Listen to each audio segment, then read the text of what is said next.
4 লাখ টাকার ঋণ লইয়া পোলাপাইনরে বিদেশে পাঠাইতে পারে, কিন্তু 1 লাখ টাকা 2 লাখ টাকা দিয়ে দেশে ব্যবসা ধরা দিতে পারে না। আর যখন প্রবাসা আসে, আসার পর কোনো কাজ কাম না থাকে, তখন সমস্যা হয় কার? সবাই পারতেছে, সবাই করতেছে, তোমাকে দিয়ে কেন হয় না?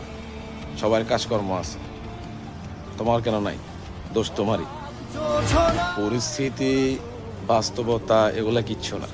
পরিস্থিতি খারাপ সেটা আপনি না বুঝতেছেন, অন্য কেউ তো বুঝবে না। মানুষ নিজের চোখে না দেখলে কোনো কিছু বিশ্বাস করে না, তবুও কিন্তু খারাপ আপনি হইতেছেন, আর কেউ না। মানে এই জগতে নিজেই নিজের জন্য সব কিছু হইতে হবে, নয়তো কেউ পাশে থাকবে না, কেউ আপনার জন্য কিছু করবে না। সবাই ভালোবাসার দেখায়, কেউ ভালোবাসে না, সে যেই হোক। তোমারই আকাশে নীরব আপোষে ভেসে যায়।